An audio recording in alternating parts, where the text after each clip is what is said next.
నల్గొండ రైతులకు సంబంధించి కావచ్చు, రాష్ట్ర వ్యాప్తంగా రైతులు ఎదుర్కొంటున్న సమస్యల మీద తెలంగాణ రక్షణ సేన ఆధ్వర్యంలో కవిత గారి నాయకత్వంలో రౌండ్ టేబుల్ సమావేశం నిర్వహించడం జరిగింది. నల్గొండ ప్రాంతానికి సంబంధించిన రైతులు, అక్కడి ప్రజా సంఘాలు, ఇతర పార్టీల నాయకులు ఆ రౌండ్ టేబుల్ సమావేశానికి వచ్చి నల్గొండ జిల్లా ఎదుర్కొంటున్న సమస్యలతో పాటు నల్గొండ రైతులు అనుభవిస్తున్న కష్టాలను, వాళ్ళ సమస్యలను, వాటికి పరిష్కారాలను కూడా చూపించడం జరిగింది. నల్గొండ రైతులు ఏ సమస్యలు అయితే ఎదుర్కొంటారో అక్కడ ప్రధానంగా నల్గొండలో పండించే పంట బత్తాయి పంట. ఆ బత్తాయి పంట గతంలో 4 లక్షల ఎకరాల్లో పండించేవాళ్ళట.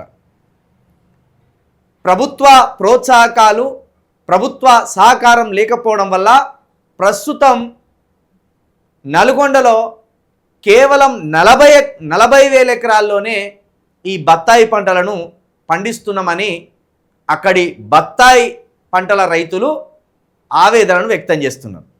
పైగా ఆ పండించిన బత్తాయి పంటను మార్కెట్కు తీసుకపోతే మద్దతు ధర లేక రోడ్ల మీదనే పారబోసి వస్తున్నామని కూడా వాళ్ళు ఆవేదనను వ్యక్తం చేస్తున్నారు. దాంతోపాటు నల్గొండ అంటేనే ఎర్రగొండ, ఉద్యమాల కొండ, ఉద్యమకారులకు అడ్డా. నైజామును ఉరికించిన వాళ్ళంతా నల్గొండ ఉద్యమకారులే కావడం కూడా మనం ప్రధానంగా చెప్పుకోవచ్చు.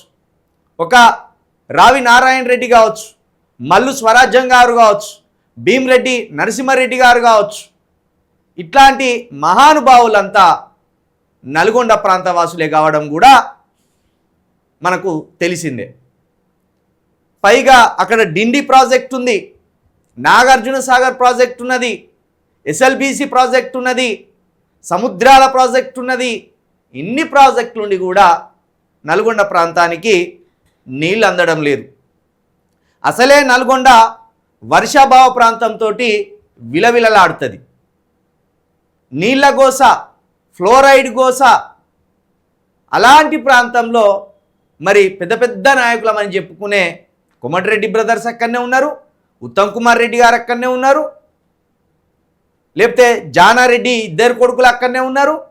ఇంతమంది ఉండి కూడా అటు ఫ్లోరైడ్ సమస్య తీరదు, ఇటు వర్షాభావ ప్రాంతం కాబట్టి సకాలంలో మరి ప్రాజెక్టుల ద్వారా నీళ్ళు అందించాలనే సోయి అక్కడి నాయకులకు లేదు. పంటలను ఆదుకోరు, రైతులను అదేవిధంగా గోసపెడతారు. కాబట్టి వీటన్నిటికీ పరిష్కార మార్గాన్ని చూపడానికి నిన్న కల్వకుంట్ల కవిత గారి నాయకత్వంలో తెలంగాణ రక్షణ సేన రైతుల కోసమే అక్కడ రౌండ్ టేబుల్ సమావేశాన్ని నిర్వహించడం జరిగింది. దాని ద్వారా కొన్ని ప్రతిపాదనలు కూడా ఆ జిల్లా మంత్రులకు, అదేవిధంగా జిల్లా కలెక్టర్ గారికి స్వయంగా మేము ఇచ్చి రావడం కూడా జరిగింది. తక్షణమే ఆ సమస్యలన్నిటినీ మీరు పరిష్కరించాలి. లేని పక్షంలో జూలై 2వ తారీఖున ఉప్పల్ బగాయత్ కేంద్రంగా భూ పోరాటానికి కూడా మేము శ్రీకారం చుట్టబోతున్నాం. ఈ కార్యక్రమానికి పెద్ద ఎత్తున ప్రజలు తరలి రావాలని కూడా కవిత గారు ఒక పిలుపునివ్వడం కూడా జరిగింది. కాబట్టి ప్రభుత్వాల మీద, ప్రభుత్వాలు ఇచ్చిన హామీల మీద ప్రజలు ఎప్పుడైతే అప్రమత్తమై కొట్లాడతారో అప్పుడు మాత్రమే ప్రభుత్వాలకు భయం పుడుతుంది. ఆ భయం ద్వారా మాత్రమే హామీలను నెరవేరుస్తారు.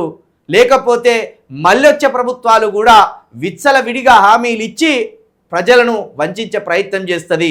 కాబట్టి ఎప్పటికప్పుడు ప్రజలు అప్రమత్తమై ఉండి పోరాటాలకు దిగాలని మరొకసారి మేము పిలుపునిస్తున్నాం.